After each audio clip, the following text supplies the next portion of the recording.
Hello once again and welcome to Mee Gindys.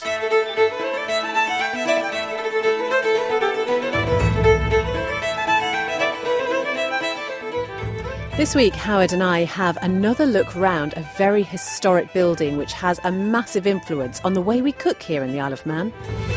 It does indeed. You're learning more about laughter. I know, what makes us laugh? It's not always what it should be, maybe. And an honoured guest from a time past.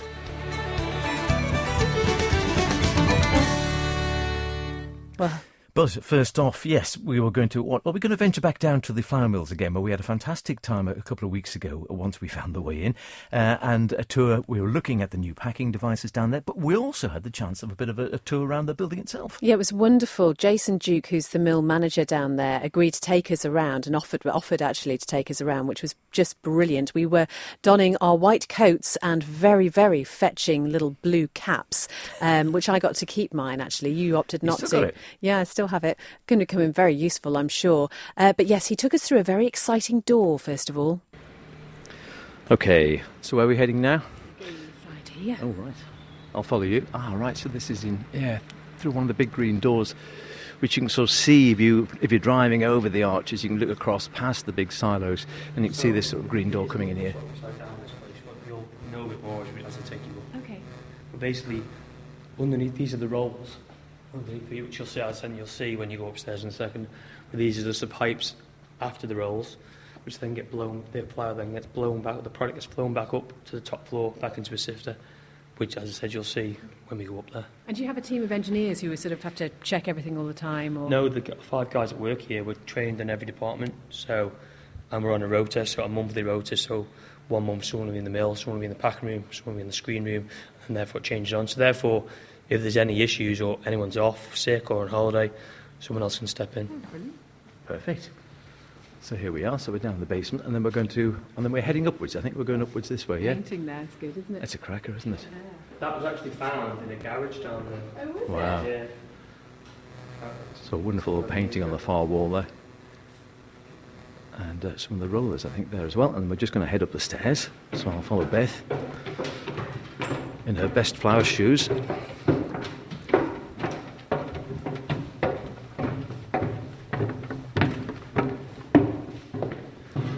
Here we go on some of the bins there. So these So two you can bins see them. here, this is what we use for our bulk flour for Ramsey Bakery. So that's where we make our Manx Queen flour, which Ramsey Bakery take. So when we're milling, we're filling those bins, and then obviously when the tanker comes back, the tanker then fills from those bins up to Ramsey. Wow. Magic. So there's 2 bins marked in front of us here. You've got the flour scale on the left, bin 1, bin 2, and another massive room. Yes, it's quite impressive, and pipes everywhere, as you can imagine. There's so much going on in here, but it's really tidy, isn't it? It just feels like... Yeah, we Dunno, have to it's- keep on top of the cleanliness because obviously it's a food manufacturing. Yeah. Exactly. Wow. So we'll just go past here. So, yes, lots of sort of shiny pipes everywhere. You see some of the grain coming through some Perspex windows into some of these machines here. We're just walking around the side. So this is basically wheat before it's been rolled through. It will then go through the rolls. If you look in here, there's Right. rolls underneath here. So if So you want here- to come and feel these rolls, So Beth's just going to stick her head in there. Well, not her head, hopefully. feel the rolls there, they're like etched, yeah. So the wheat will pass through them, Wow. and then it will shave the wheat. Then it goes to the pipes at the bottom, as you see a minute ago. Okay. Back up Yeah. into second break. So then this product here is basically the wheat has gone through. Right, so that's been... Yeah. Same principle again. Obviously it gets ground down again, shelved off again. Right, so this is the second one here. So you can see the grains now being mashed up into a sort of rough powder, as it were, and then go through another mill, and then through onto this side, another machine here, which brings it down same again. principle again. And you can see it, like I said, so there's just these sort of Perspex viewing windows on top of it. You can see the flour piled up there on top of these sizable machines with a roller sieve underneath, which Beth was looking at before. So there's a sort of an up-down process, so it sort of blows up and down the pipes a bit. That's when you realise just how much of a difference machinery has made with this What, sort of rather than industry. doing the big stone and the panel on the outside, you mean? Which is what I do at home, obviously. Clearly. And then these rolls from this side onwards are what we call the reduction rolls. So they're rather than they're smooth rolls, they're not serrated, and they're grounded, they're open and closed at different sort of ratios and spaces. So that's how their flour gets pressed. So you can see it's the same product, but it's become through and it's much finer now. It's more like a very fine sort of sand. Is she making a mess? So here's a very fine sort of sand-like flour now, really a fine mix. And then we're going up one more level. So it's all, as you can imagine, that building is a good size, you can see from the road. I'm now going up to the third story.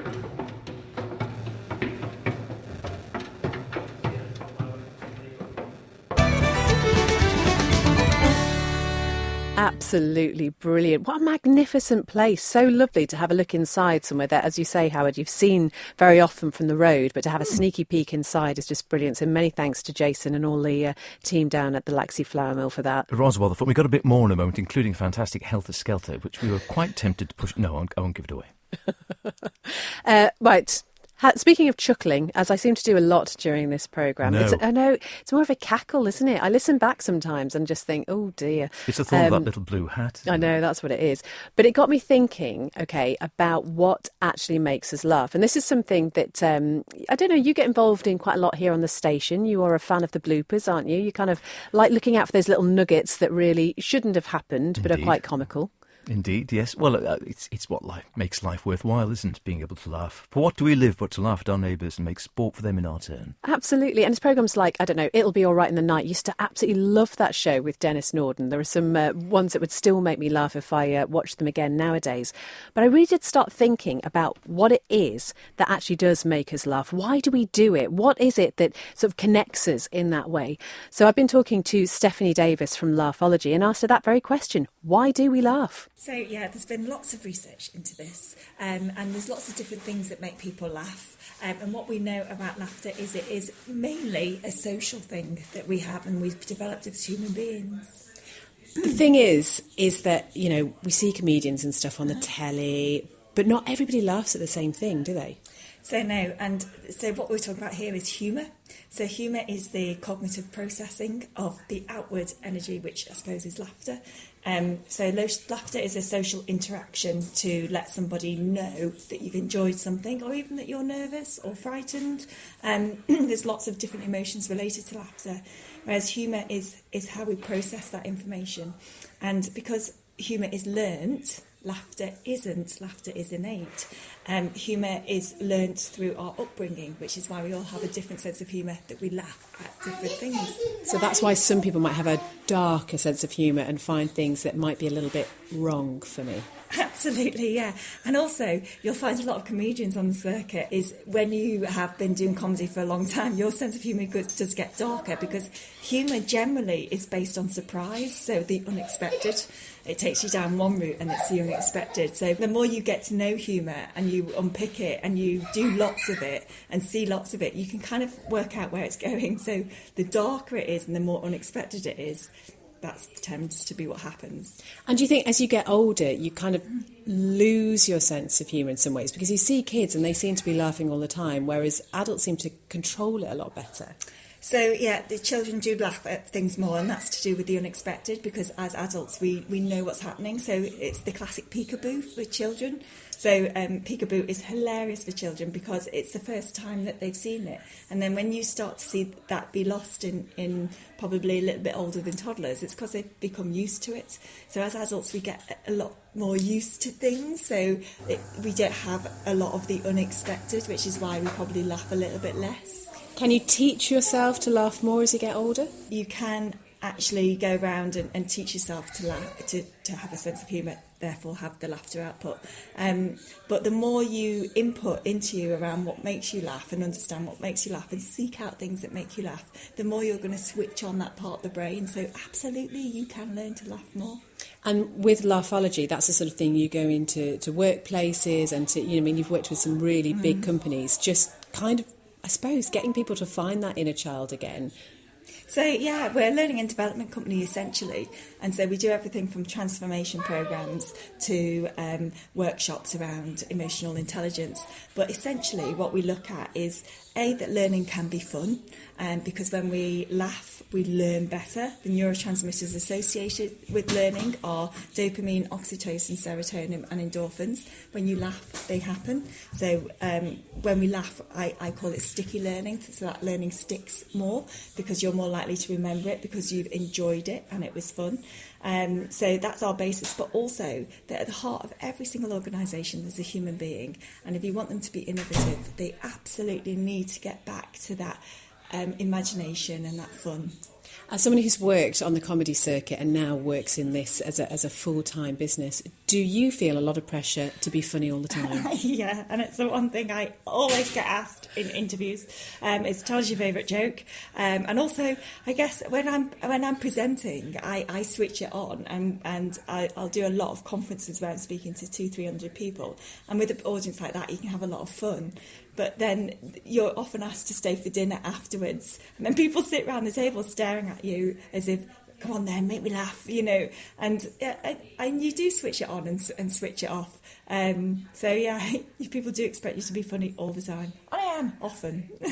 Just finally then, is it okay to laugh in situations which really shouldn't be funny? Because that's, I'm not saying I suffer from this, but I have heard that people get an innate desire to laugh at things when they really shouldn't. So as we get older, we have more control over our laughter.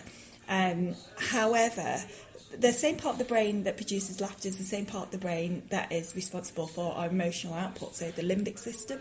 And sometimes the limbic system takes over, and especially when we're stressed or nervous or anxious, that can be an output. So there's never a point to say it's wrong to laugh at that situation. What I would always say, because sometimes that's a coping skill, especially in the emergency services, they have quite a severe sense of humour, but that's their armour, so they can step up and get to the next thing. But what I would always say is it's about being aware of who and what is around you at that time, and you know, if you need to take yourself out the room, take yourself out the room, because sometimes that's our coping mechanism, and we, you know, it's not to say that it's right or wrong. What is wrong is laughing at people, you know, and using it as a negative and as an evil. But you know, there are lots of fine lines within that you could talk about for hours, but it is about using it as a force for good. Using laughter as a force for good. You should have your own cape in that case, I reckon.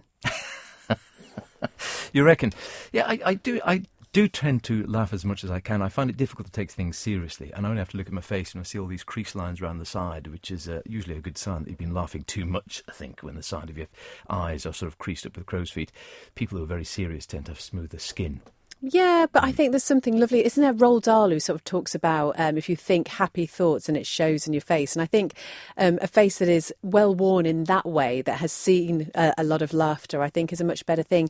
I was going to ask you for your favourite joke. I'm betting, though, that it's probably not broadcastable. Oh, listen to you chuckling already. How did you guess? Yeah, I have guessed, yeah. It's true. It involved a child, a sponge and a book. I'm not going to tell you. No, don't tell us. Right, this is Mee Gindys on Manx Radio. If you'd like us to come and explore something that you've always wondered about, then do get in touch and pose the question for us. One thing I was wondering about is, could we work out which is the oldest building in Douglas? Oh, well, Mr. Peter Kelly used to be expert at that sort of things, and from the Victorian Society and such like. And there are some pretty old ones kicking around. Yeah. There's some old pubs obviously around the Isle of Man as well. That's just, the island is full of classic buildings, and we are trying to get access to one or two of them. And I know you're working on it at the moment, and I'm hoping, which is my wish, I've always wanted to go down and we see if we could do a little bit of filming again in one of the old nuclear defence shelters. There are still a few kicking around. I remember our compatriot Stuart having a paddle around one of those quite a few moons ago now, when he was still in short pants. But it'd be nice really just to bring that up to date and see which ones are still left and we could get in there. If you've got any thoughts, drop us a line there, Beth at maxradio.com, or Howard, and we've always full of admiration for anyone who gives us some great ideas, because a programme where, we'll try out whatever's going, really. A blank canvas, as they Yeah, say. anything goes. You can find our email addresses on the Manx Radio website if you're struggling with the spelling of either of them. Ah, no, it's tricky. Now then, back to Laxey, because we did have a great wander around there. And yes, we'd gone through the door at the beginning, we went up. It just went on and on as we paddled around with these pipes everywhere. There were tubes everywhere and a curious little helter-skelter coming up if you keep listening. Pipes everywhere, it's amazing. This bit here is our stones. So maybe 8 years ago, we introduced a new line, stone ground flour, stone ground wholemeal flour. So this has got a set of stones in it, like the traditional way we're milling, set of stones. So this pipe here goes down to first break, which I showed you the week for the first roll. Yeah. We can just divert it here, the wheat there, which then passes through the stones and then back to first break. So it's literally just getting an extra grand through the stones. We can then call it stone ground flour. And is this all centrally controlled, is it all by levers on the various bits of kit? So it's just, once you turn it on, they just, 2 stones will just spin and we just divert it in. Yeah. Ah, That's impressive, amazing, eh? isn't it? You wouldn't believe it at the sort of... there's another level yet. Yes, more stairs. I thought we'd hit the top. There's one more story. Before we go, these bins here, this wooden wall, Yeah. there actually are 8 conditioning bins. So there's wheat in them stored, and that's the wheat that we use to mill. Nice, it's like a sort of giant Jenga set in front of us there. Very impressive. And we're up one more story.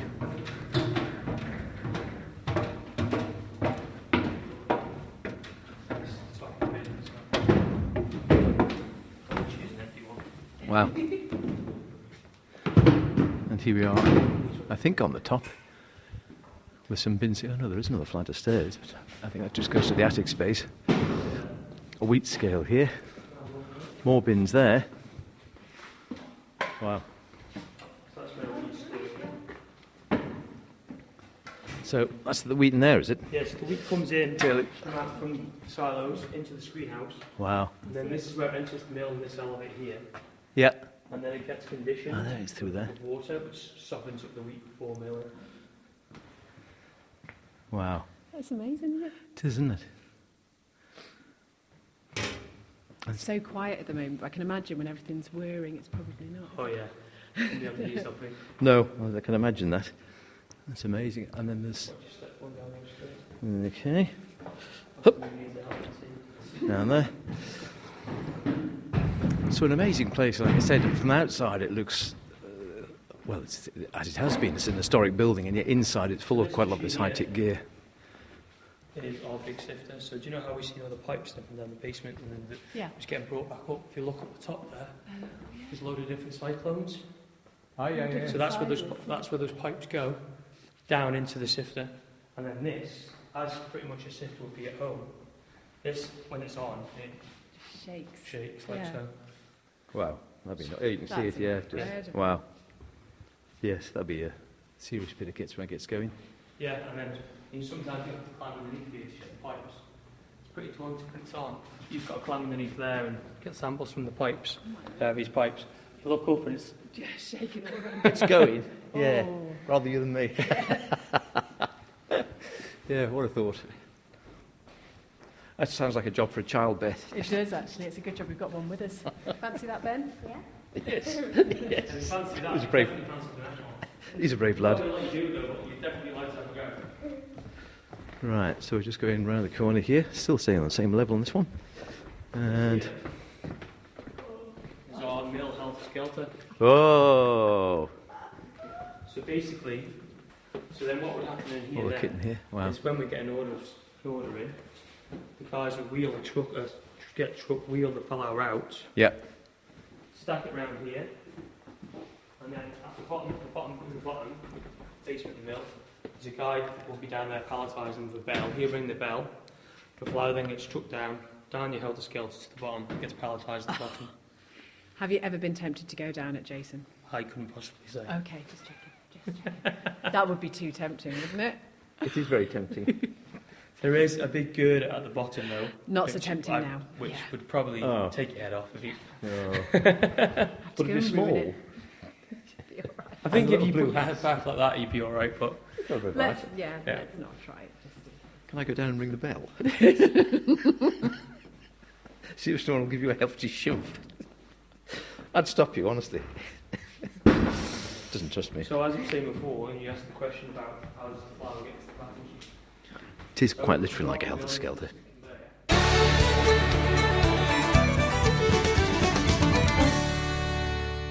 It was. I wish that. Did we get a picture of that? I can't remember. We have got a photograph of that. That'll be on the Manx Radio It was Facebook a page. helter-skelter. You can't really see it very well because you can only see it from the top. We didn't get down right to the bottom where it is, but apparently there is that girder Yeah. right at the bottom, which is why I didn't push you down it. Well, yeah, I don't think I would have gone. You probably, of small frame, would go down there all right. And we had a friendly child, I think probably would have volunteered. He would have but loved he it. was busy filming, doing something far more useful. I got the impression Jason has actually tried it at some stage. I got that impression. But health and as safety well. being what it is, Yeah, you're not wouldn't allowed be to able say these that. days. No. Exactly. We're not going to dob him in it. Perish the thought. But wonderful place, yes. So I hope you've got a few more ideas. If you're driving past there now, rather than just thinking, oh, that's a nice old building, perhaps you've got a little bit more idea of what goes on in there.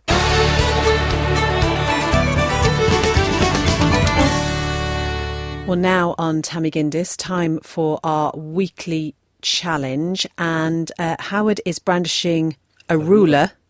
Yes, well, we're doing static electricity. And there's several of these kicking around. If you see some of them on YouTube again, you've probably done the balloon sticking to the ceiling. And I was trying one. Actually, we might try at some stage trying to bend the line of water. This one is one we're trying to, like a compass, trying to get the needle, if you can see it in there. It's a cocktail stick, or toothpick as they seem to be called these days, balancing on a coin. And the theory is you can get enough static on a sort of ruler, although this isn't probably just going to generate enough to actually get it to move through the glass. Now, obviously you have to generate a bit of static, so we need to give it a bit of a healthy rub.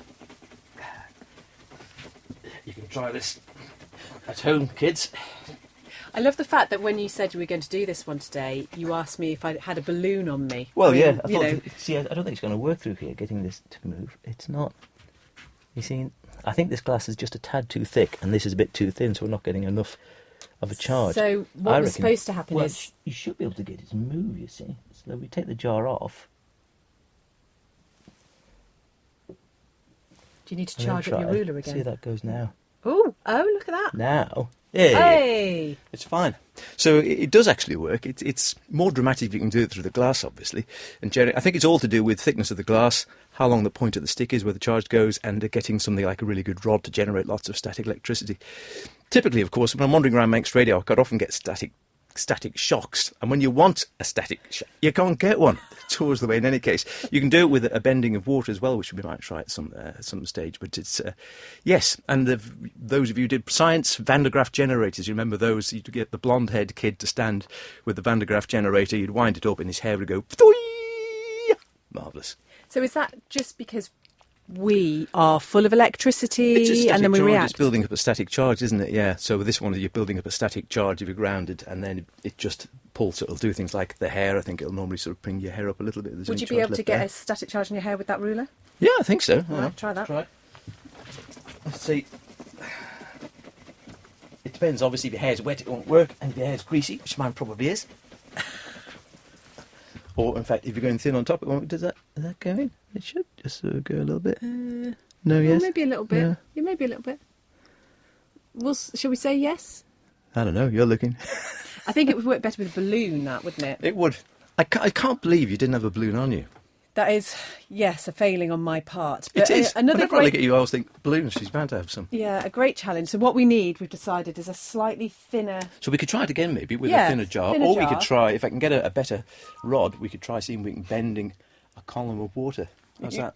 That sounds like a great challenge for next week. I cannot wait. Keep rubbing, kids.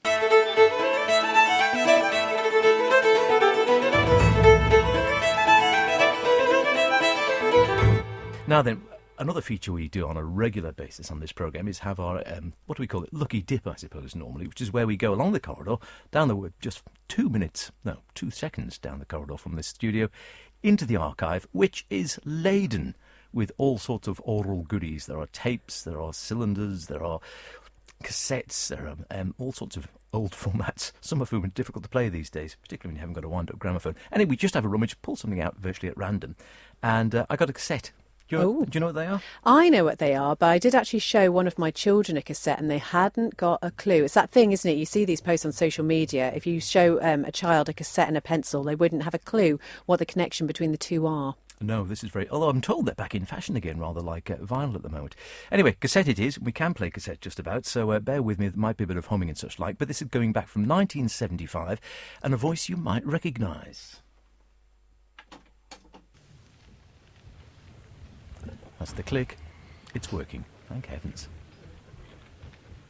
Mr. President, honoured guests, my lords, ladies and gentlemen, I claim your attention now for the Right Honourable Edward Heath, member of the Most Excellent Order of the British Empire, one of Her Majesty's Privy Councillors, and a Member of Parliament who will reply. Mr. Heath.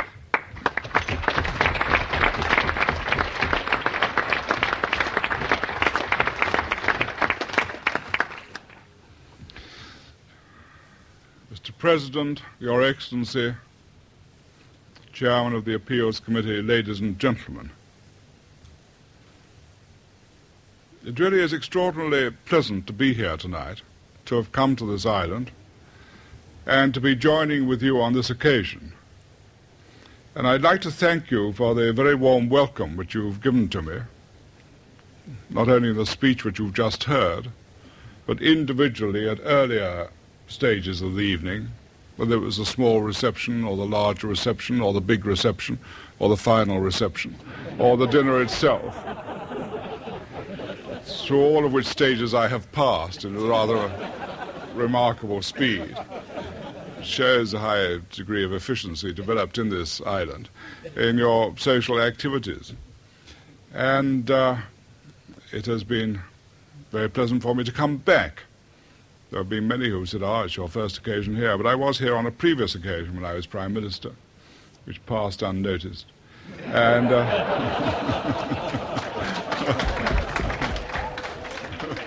Now then, did you recognise that voice? I think I know who it is.